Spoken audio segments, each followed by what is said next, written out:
want to just introduce Karen Anderson from Social Firms Scotland, who's going to talk about the Acquiring Business for Good programme. Thank you. Thanks, Diane. Well, it's been 2 years since I first presented on this programme, on this exact stage, this conference in 2009, and we've got 1 more year to go on the Acquiring Business for Good programme. So this is a bit of an update, and also saying what we're looking for in the next year. I suppose I'll emphasise what's changed. You'll notice, anyone who remembers my presentation before, our process slide is shorter. And since I've got the name Karen Process Anderson, you'll probably appreciate the shortness of it. This is the boring stuff. You've got these postcards, and the emphasis is on social enterprise, target increased income. Why not buy a private business? And the aim of the programme is to reduce the risk in acquiring businesses, and we do that by a number of things. Those issues that we're saving time and money by offering you are probably not valuable unless you can see them in the context of how we provide them, because it's just kind of, well, we do deal management and we give you an online forum, and now we've got a whole lot more experience. It is a pilot program. We were given the target of 10 deals to be completed. I haven't yet got the lottery to agree that the 4 deals that are bolted would count. We do also have another two deals that have completed, and we have about 50 organisations in the pipeline. We have space for more, especially if you're looking for growth. And that's the key issue of today's session, is around growth. We not only are supporting organisations to buy private businesses to support growth, but we're also helping with mergers, because we found that the sector is doing a lot of merging, so we're helping with mergers both within the third sector and outside the third sector. And just in case anybody missed the last line on the first slide, we do help all third sector organisations to create social enterprises.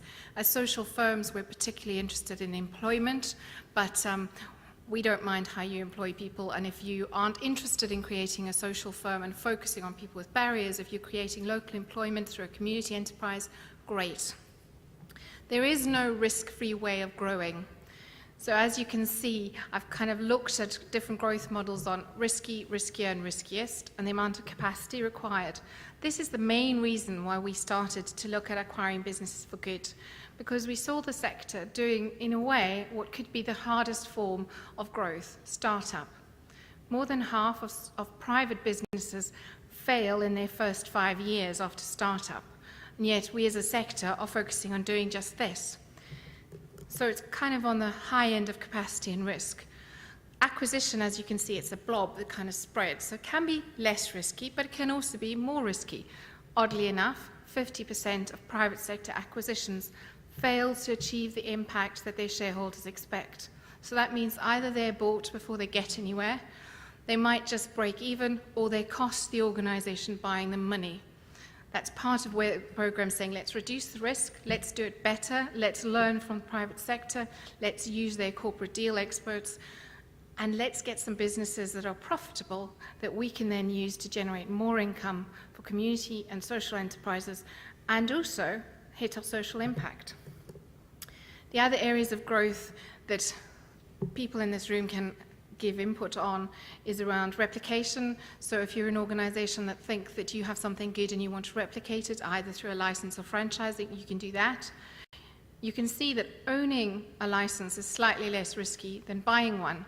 There's nothing as simple as a business in a box, whether you're buying a business that's already made or whether you're buying a franchise.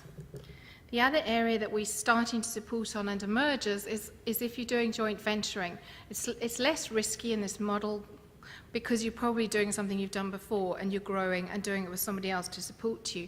So we support joint working from, can we think about a partnership, to joint working right the way through to mergers. And then there's contracting, if you're the lead contractor, the subcontractor, and a kind of a niche which we call externalization, which is a bit of social firm speak, but I'm sure you're all familiar with this. It's where a project is created by any organisation. It could be a statutory body, it could be a National Health Trust organisation, and they kind of decide that this project needs to be externalised, grow up, and make some money. As you can see, it's quite high risk. This is my shortened process slide. We start to work with organizations even before they start to decide on an acquisition strategy. The key thing is knowing what you want to achieve as an organization and then looking for ways to achieve it. And that's where the previous slide comes in. Do you start something up? Do you look at your competitors? Do you look at a local business where someone might want to retire and think that would fit quite nicely, that would achieve our aims? Or do you replicate what you're doing or go into joint ventures or mergers? We use a non-disclosure agreement when we start to talk to organizations because we're starting to get into the process that acquisition is quite professional, and if you're approaching target companies asking them for information, you should go with a non-disclosure, mutual confidentiality agreement saying, we'd like information in order to buy your organization. We know that it's a confidential issue. We don't want you telling everybody else that this is what we intend to do because it might fail, and the reputation risk to both organizations is quite high.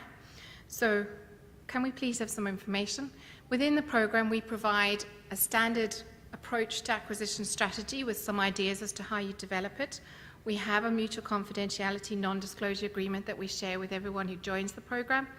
And we also have a 27-item checklist that you can give a private person who wants to sell their business and say, this is the information we need in order to get a fair valuation for your business. This is really important. We found that sellers don't have such a big market for their businesses, but if a business broker comes to you, you'll have a seller who has a high expectation because the brokers get them to pay to be on their books based on what they'll sell them for, and the deal accountants are saying these business brokers are offering too much money. So you need to be able to push back and say, well, as an organization which has social impact, we need to manage our risk assessment, we have charitable aims, we have lots of people that we need to look to, whether we're a kick or a charity, so we have to manage our risk and do this properly. So we will be having an independent valuation regardless of what you say your business is worth. This also helps. There might be organizations in this room who've been approached by private businesses saying, well, I've got an asset that's doing a little bit of business, or I'm thinking of retiring and I want to give you this. There's no such thing as a free lunch, and most of the time when I'm asked to get involved in those kind of deals, I start asking quite in-depth questions. I present the seller with a non-disclosure agreement, the valuation checklist, and they go, oh, you want to do this formally? Well, and suddenly the whole thing changes. Generally, that's not really a good deal for anybody. What we then try and do is support the sellers to get their own valuation as well, so that they're coming at it from a current valuation.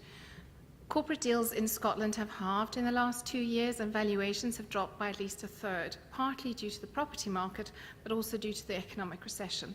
So someone who's got a year-old valuation and they're trying to sell based on that expectation is probably going to be upset. That's another reason why when we get involved, we try really hard to avoid talking price until this stage.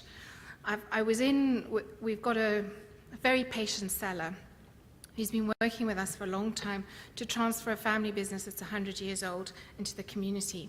And I still don't know what he wants for the business. And that's because the organization trying to value it hasn't yet reached their offer stage. And about 6 months ago, we went in with a consultant to support the feasibility on whether this would be a sustainable deal for the community organization. And we came out, and the consultant said to me, oh, he was about to tell us what he wanted. And I said, yes, I know, that's why I changed the topic. Because once someone puts a figure on the table, or even mentions it, that's when they set their expectations. And we've had all sorts of fallout where sellers have said to me, well, you're representing a charitable organization. Why can't they just pay me what I want? And we kind of have to reverse from that. We've also worked in a lot of remote communities where you're reversing from that and trying to maintain a relationship. And that's where we found that from a program point of view, I can be the bad guy. I can ask the reality check questions. I can communicate the hard message, even with sellers who think, well, I've got a good business. Surely my word should be good enough. Last week I was talking to a seller who was promoting a business. I kept on asking, what is this business? I don't understand. So we finally got to meet the seller, and he'd given us all this information on the business. Turnover, employees, they were all self-employed, there were no contracts. Client contracts, there were no contracts there either. And the property, but it wasn't clear where everything sat. When he answered my question, what exactly are you selling? Finally, it turned out we had 2 limited companies, 1 unincorporated organization. Half the properties for the business were in the name of one of the owners of the business, but in their private capacity.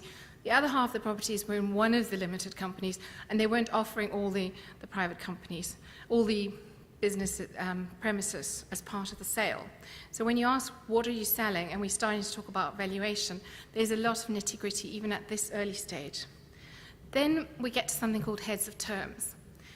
There's one of the learning we've had is professional advisors who do small and medium-sized deals every day are really important to this process.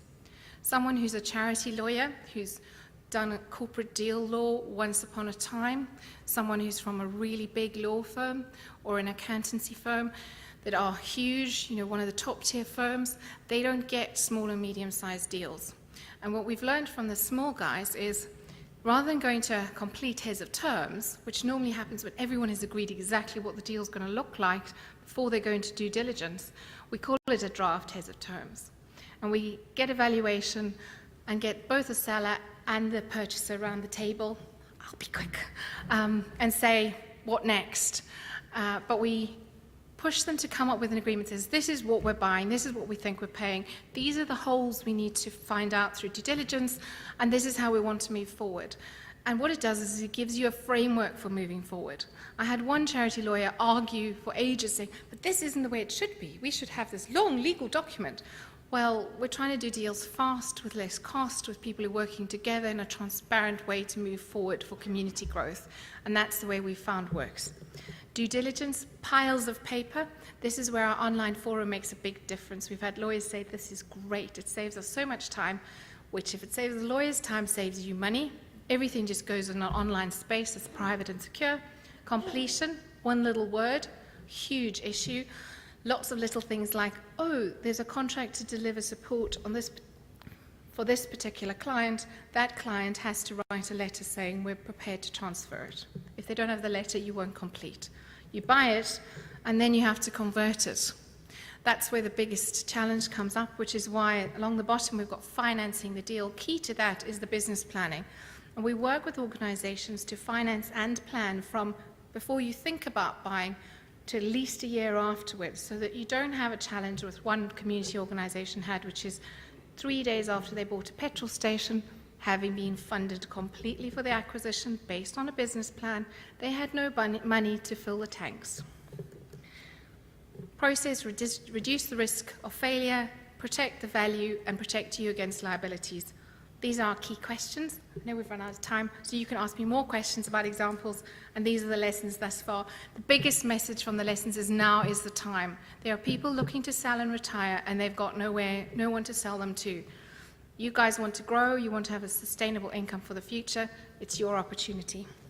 Over to Katie.